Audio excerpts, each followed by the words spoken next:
Hello and welcome to day 5 of your 10-day wellness challenge. Guys, can you believe it? We're already halfway through the challenge already. So I hope you've been loving it so far and you have noticed some things that you are starting to feel already as a benefit or feeling a little bit different from some of the really simple health hacks that I have been teaching you over the last 5 days. Now, as I said yesterday, the way in which I've put this wellness challenge together is everything that I've taught you would kind of be from like how you would start a day and then like from getting up in the morning and how to move through the day.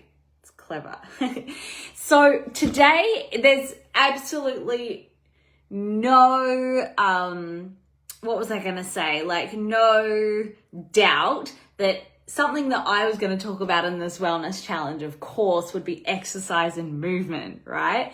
If you've been following me for more than 5 minutes, you'll know that I have been a personal trainer for 11 years and a group fitness instructor for 14 years and have loved physical movement since I was the age of 2. It is a really important part of my life. But today I wanted to share with you some reasons that I believe that not a lot of people remember or know about or just kind of forget sometimes as to why movement is so important for our physical, mental, spiritual, emotional health.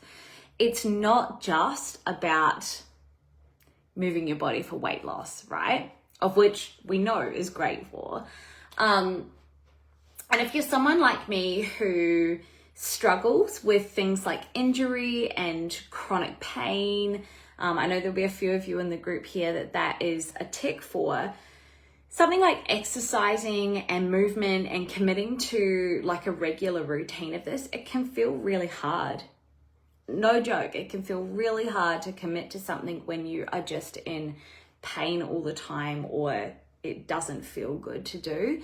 And so my number one rule that I want to impart with you before I dive into these 5 things is I have always had a rule as a personal trainer and as a group fitness instructor that there's no one way of exercising and moving your body that is going to be the best, right?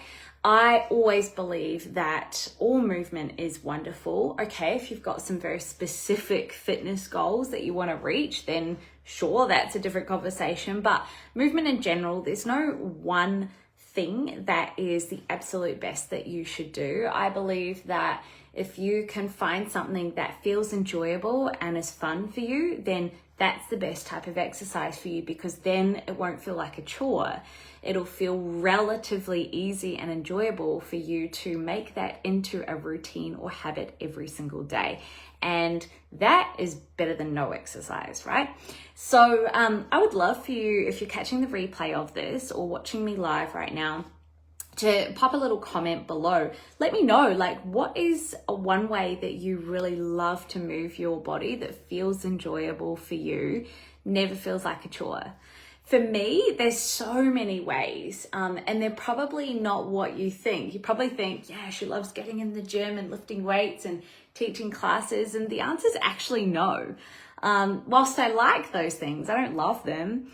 I love getting outdoors for a walk. I love walking, hate running, absolutely hate running, but love walking.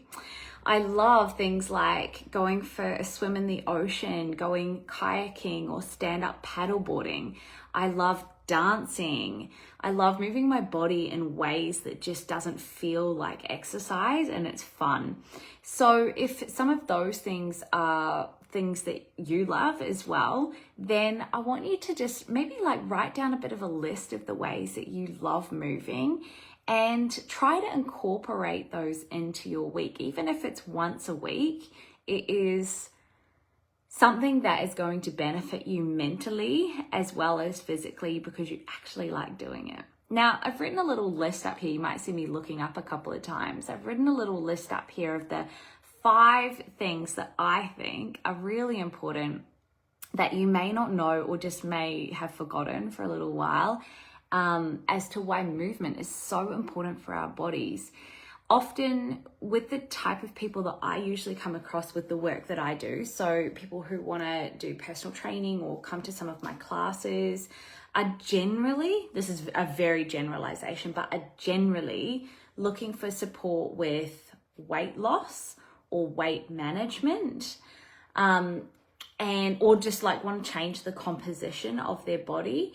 And often what I have found, not all the time, but often what I have found is that there can be a negative relationship between the person and exercise, because the reason that they're doing the exercise is for an end result.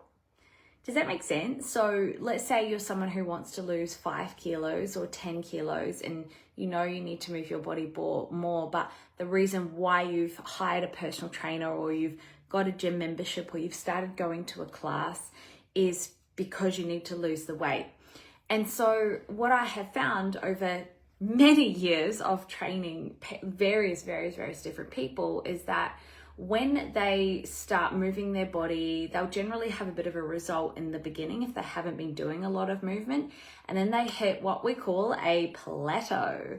And it's not that you have just hit a plateau and nothing's happening anymore. That is not true. If you're moving your body, you're doing great things for your body. But it can be really, I guess, what would the right word be? It can feel really disheartening when if you're fixated on a number on the scales and then all of a sudden that number's not moving anymore, even though you're still doing the thing. And over time, it can be like, well, what's the point? That thing doesn't work. And then we go back to old habits of moving less, eating more. Not always, but that's usually what I see. People give up when they start not seeing the results anymore. So hands up if you can relate to that, because I definitely can. But I wanted to share 5 things with you today about why exercise and movement for your body is so important that are not related to what's on a scale or what size is on your clothing, and to help you try and flip your mindset around why movement for your body is so beneficial when it doesn't have an attachment of like weight or what's on the scale or a clothing size attached to it. So number 1 is about cardiovascular health. Now, we've probably heard this before, right? There are huge statistics of people, especially in Australia and New Zealand, very, very sadly, who suffer with heart disease, and it's one of the number 1 killers. And heart disease in many situations can be a lifestyle related disease and very preventable.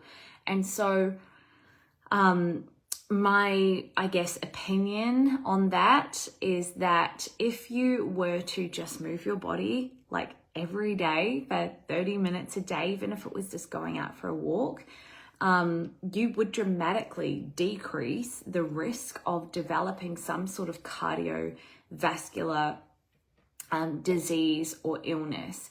When you move your body for 30 minutes or more a day, even if it is just a walk, you help to improve things like blood circulation, you reduce that risk of heart disease, and you maintain a really healthy blood pressure.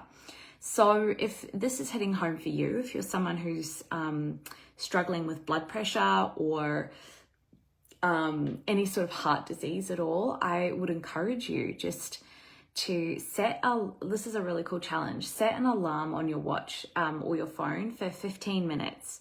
Walk outside your front door and just go out and walk until that alarm goes off. And then when that alarm goes off, turn around and walk home. It's as simple as that. If you did that every day, you would dramatically reduce your risk of blood pressure and heart disease illness. All right, reason number 2. Yes, I've touched on it, weight management. Obviously, guys, it's no secret. People think there are so many secrets out there as to how to lose weight or manage weight. and that it's going to come in the form of a pill or a potion, or getting in a sauna and sweating and detoxing it out, or having some types of surgery, or there are so many things out there. I've seen things like detox teas and laxatives and weight loss like pills that you can take to stop yourself from being hungry. And my God, guys, there is no secret sauce to losing weight or managing weight, okay? It's as simple as this. It's calories in versus calories out. So if you are someone who's wanting to change your body composition and release weight from your body, all you need to do is burn more calories than what you're putting in, okay? So there's two ways you can do that. If you don't want to change anything that you're eating, then you got to move your body more. It's as simple as that. If you don't want to move your body more than what you already are, then you need to reduce the amount that you're eating, or at least reduce the amount of calories. And so that might be needing to tweak your diet or eat less. It's as simple as that. I know that I am definitely someone who loves food. I love food, and we're going to talk about food in 2 days from now. So if you are like me and you love food, then chances are you probably just need to move your body a little bit more, and you'll notice a shift in how you're feeling in your clothes and your body composition. There's no secret. It's as simple as that. Sorry.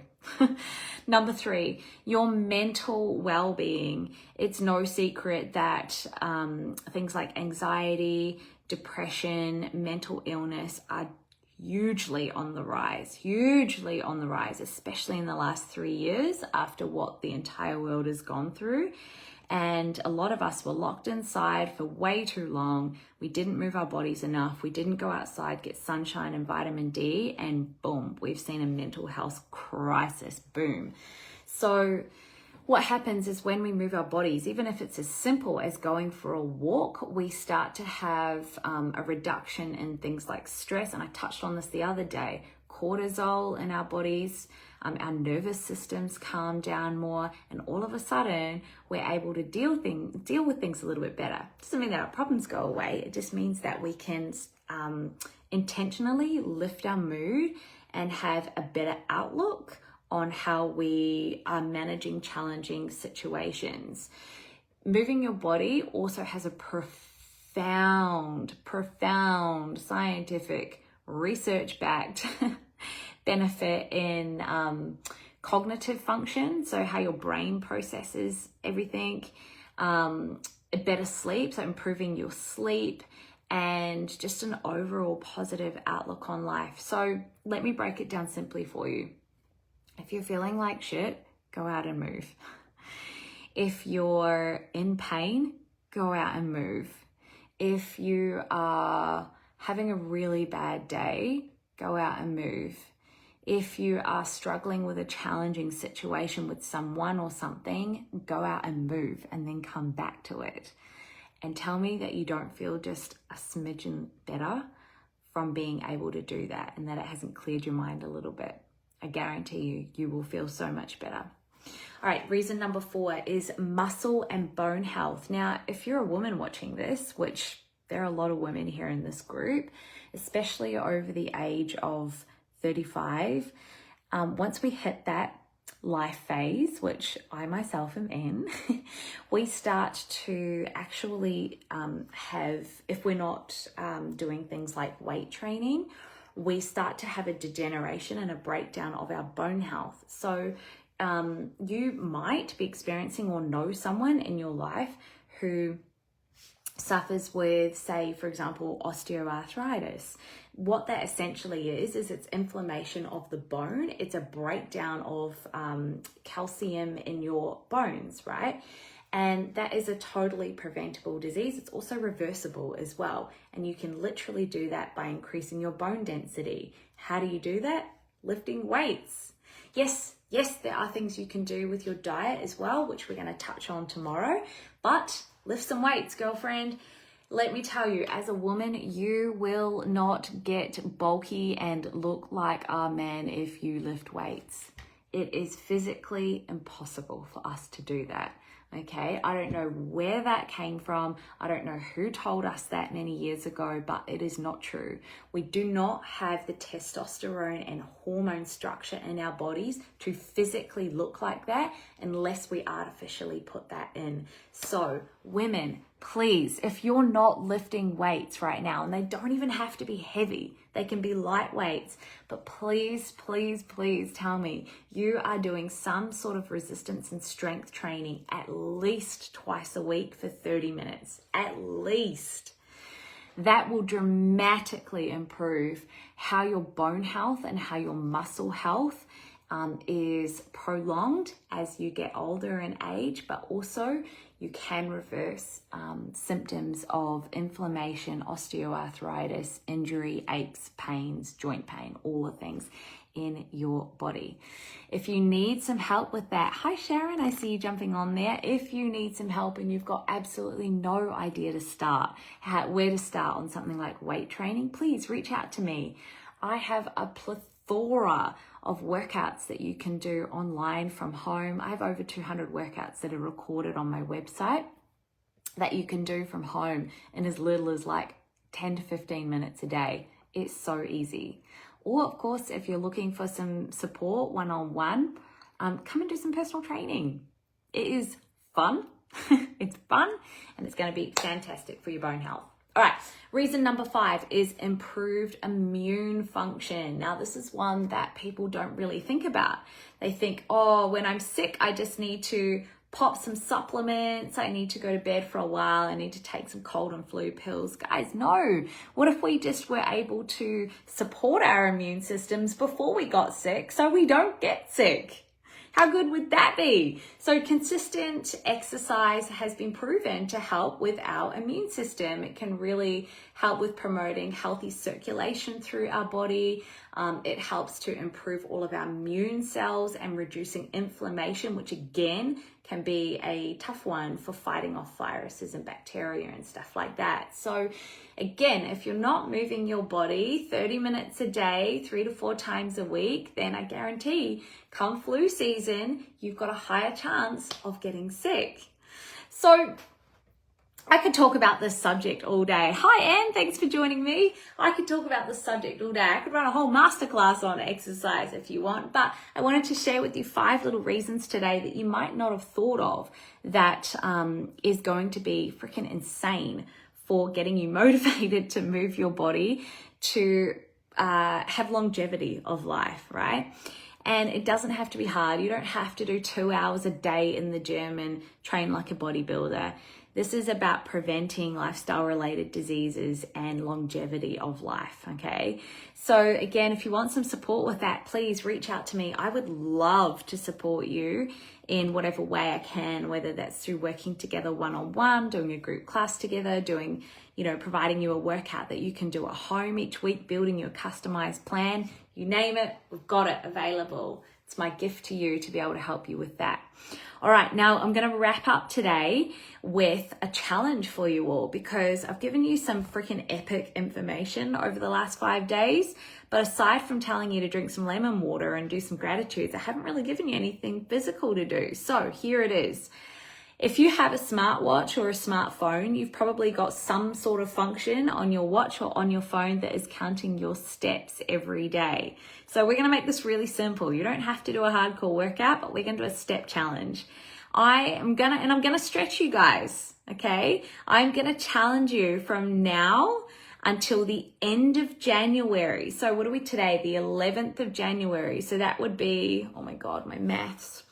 Let's say the next 19 days together as a collective, we're going to do 10,000 steps each per day for the next 19 days. How are we going to track this? You're going to track it on your smartwatch or on your phone. And then I want you to take a little screenshot of it and you're going to post it here in the group every single day.